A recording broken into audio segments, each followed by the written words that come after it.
사랑하는 좋은 시학교의 성도 여러분 안녕하십니까? 김건우 목사입니다. 4월 22일 수요일 오늘의 매일 성경 큐티의 제목은 북쪽에서 온 곡의 군대이며 본문은 에스겔 38장 1절에서 23절 말씀입니다. 그중 일부를 발췌하여 읽어드리겠습니다. 인자야, 너는 마곡 땅에 있는 로스와 메섹과 두발 왕 곧 곡에게로 얼굴을 향하고 그에게 예언하여 이르기를 로스와 메섹과 두발 왕 고가 내가 너를 대적하여 끌어내리라. 내가 옛적에 내 종 이스라엘 선지자들을 통하여 말한 사람이 내가 아니냐. 그들이 그때 여러 해 동안 예언하기를 내가 너를 이끌어다가 그들을 치게 하리라. 그날에 곡이 이스라엘 땅을 치러 오면 내 노여움이 내 얼굴에 나타나리라. 내가 질투와 맹렬한 노여움으로 말하였거니와 그날에 큰 지진이 이스라엘 땅에 일어나서 바다의 고기들과 공중의 새들과 들의 짐승들과 땅에 기는 모든 벌레와 지면에 있는 모든 사람이 내 앞에서 떨 것이며 모든 산이 무너지며 절벽이 떨어지며 모든 성벽이 땅에 무너지리라. 내가 내 모든 산 중에서 그를 칠 칼을 부르리니 각 사람이 칼로 그 형제를 칠 것이며 내가 또 전염병과 피로 그들을 심판하며 쏟아지는 폭우와 큰 우박덩이와 불과 유황으로 그와 그 모든 무리와 그와 함께 있는 많은 백성에게 비를 내리듯 하리라.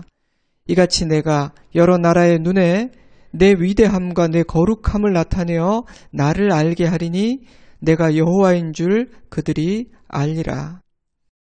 주제가 바뀌고 있습니다. 33장에서 에스겔은 다시 한번 파수꾼으로 부름을 받게 되고 37장까지 에돔의 심판, 영토의 회복, 영적 회복과 더불어 다윗의 후손 예수 그리스도께서 새 나라의 새 왕으로 통치하실 것이란 사실이 선포되었습니다.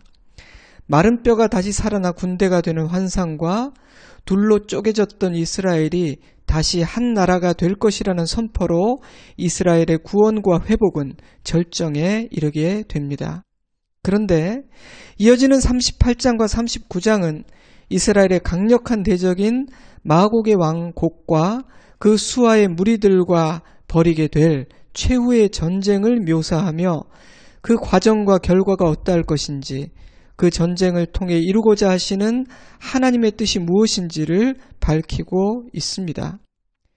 선지서들의 예언이 1차적으로 이 땅의 역사 가운데에서 한번 성취되고 2차적으로는 장차 하나님께서 오실 그 마지막 날에 이루어질 예언드림에 비해 38장과 39장에 담긴 예언은 오롯이 미래에 이루어질 일이라는 점에서 요한계시록과 닮아 있습니다.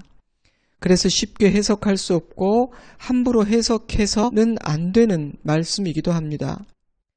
마곡이 어느 나라를 의미하는지 그 나라의 왕 곡은 누구인지에 대한 학자들의 의견은 참으로 분분합니다.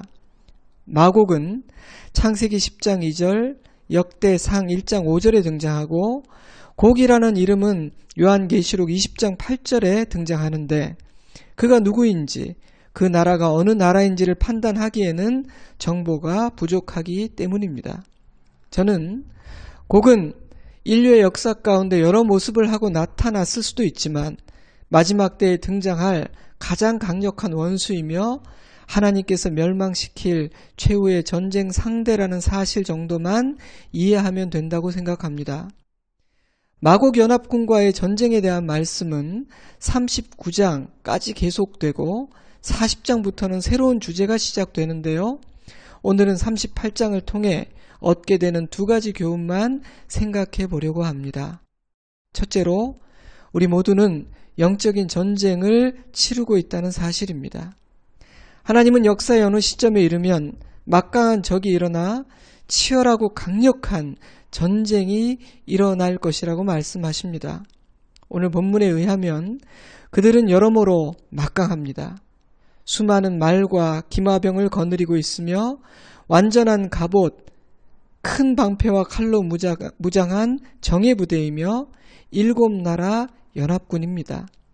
7이라는 숫자는 완전하다는 상징적인 의미가 있고 그들이 남쪽 끝과 북쪽 끝에서 온다는 사실은 이 전쟁의 규모와 영역이 전 세계적이 될 것이라는 의미입니다. 게다가 10절을 보면 그들은 악한 꾀를 내는 간교한 존재이기도 합니다. 강하기도 하지만 마냥 무식하고 무모하기만 한 것이 아니라 간교하기까지 하기에 그들과의 전투는 만만치 않을 것입니다. 그런데 그들은 지금은 아무 일도 하지 않고 그저 때를 기다리고 있기만 한 것이 아니라 이미 활동을 시작하였습니다. 아마 여러분은 매일의 삶 가운데서 원수들의 공격과 도발을 경험하고 있을 거예요. 사랑하는 성도 여러분, 저와 여러분의 싸움은 혈과 육의 싸움이 아님을 잊지 마시기 바랍니다. 우리는 날마다 영적인 전투에 참전하고 있다는 사실을 잊어서는 안 됩니다. 그러니 나의 적이 누구인지를 명심하세요. 우리는 눈에 보이는 사람과 싸우는 것이 아닙니다. 그 배후에 있는 원수 사단이 우리의 궁극적인 적입니다. 그 사실을 놓치면 사람과 싸우게 됩니다. 성경은 이렇게 교훈하고 있습니다. 끝으로 너희가 주 안에서와 그 힘의 능력으로 강건하여지고 마귀의 관계를 능히 대적하기 위하여 하나님의 전신갑주를 입으라.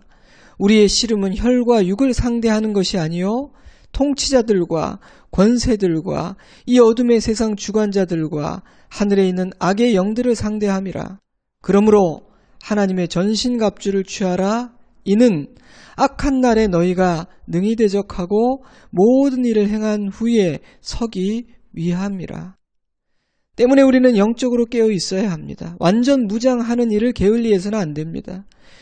매일 아침 영적인 갑옷을 챙겨 입고 방패와 칼을 들고 출근하고 등교하고 집안일을 하며 하루를 살아야 합니다.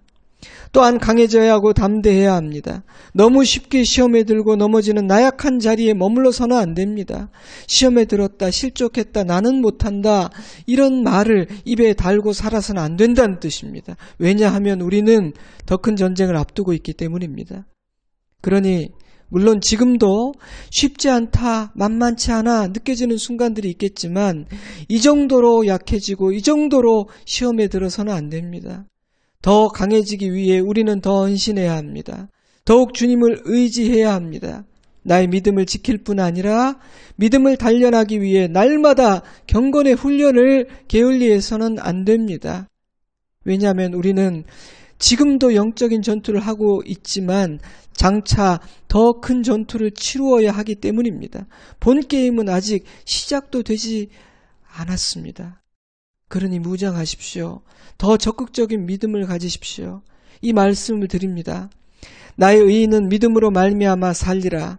또한 뒤로 물러가면 내 마음이 그를 기뻐하지 아니하리라 하셨느니라. 우리는 뒤로 물러가 멸망할 자가 아니요 오직 영혼을 구원함에 이르는 믿음을 가진 자니라. 아멘. 둘째로 이 모든 일의 배후에는 하나님이 계신다는 사실입니다. 하나님은 사람의 눈으로 보기에는 이 모든 일들이 교만한 고기, 천방지축, 자기 마음대로 벌리는 일처럼 보이지만 이 모든 일들을 주관하시고 결론을 내리시는 분은 하나님이라고 선포하십니다. 그 전쟁은 이스라엘의 구원과 회복이 완성되고 하나님의 나라가 완성되기 위한 과정이었습니다. 때문에 곡은 이길 수가 없습니다. 하나님께서 질투와 맹렬한 노여움으로 그들과 싸우시기 때문입니다. 곡이 주도하는 악한 동맹군이 쳐들어오는 일이 일어나게 하시지만 하나님은 이스라엘을 위해 그들을 멸망시키심으로 하나님의 거룩하심과 강하고 위대하심을 만천하에 드러내시고 세상이 하나님을 알고 무릎 꿇게 만드실 것입니다. 그러므로 우리는 하나님의 섭리와 시간표를 이해하기 위해 겸손히 무릎 꿇어야 합니다. 눈앞에서 일어나는 큰 전쟁과 풍랑과 고난으로 인해 지나치게 호들갑을 떨거나 너무 단순하게 대안을 찾고 쉽게 결론을 내리려고 해서는 안 됩니다. 인간의 지혜는 너무나 부족하고 우리의 시야는 너무나 좁고 짧기 때문입니다. 그러므로 그러한 순간은 오히려 잠시 생각과 판단을 멈추고 입을 닫고 주님의 뜻, 아버지의 음성을 구하며 무릎 꿇어야 하고 기다려야 할 때입니다. 그러한 순간은 그 어느 때보다 더 오직 주님 한 분만을 의지해야 할 때입니다. 가문의 위기 앞에서 야곱이 베델로 올라가기 전 모든 우상과 장신구들을 제거한 것처럼 우리가 조금이라도 의지하고 있던 모든 것들을 버리고 불태워야 하는 순간입니다. 왜냐하면 모든 일을 우리 주님께서 주관하고 계시며 오직 주님만이 우리의 유일한 도움과 소망이 되시기 때문입니다. 그러니 우리의 믿음은 더 순전해지고 단순해져야 합니다. 모든 것이 주님의 선하신 뜻대로 된다는 사실을 믿어야 하고 모든 것이 아버지의 뜻대로 되기를 기도해야 합니다. 하나님은 당신의 모든 뜻을 당신의 시간표를 따라 당신이 정하신 그 속도에 맞추어 이루실 것입니다. 저와 여러분은 그것을 믿어야 합니다. 겸손히 순종하고 믿음을 지키며 인내하는 자들은 주님의 승리를 누리게 될 것입니다. 묵상할 내용이 너무나 많은 본문이지만 시간이 짧기 때문에 오늘 아침에는 이 두 가지만 나누도록 하겠습니다. 우리는 영적인 전쟁을 하고 있습니다. 모든 일의 배후에는 하나님이 계십니다. 이 두 가지 교훈을 마음에 담고 하나님께서 나에게 주시는 말씀을 듣는 시간을 가지시기 바랍니다.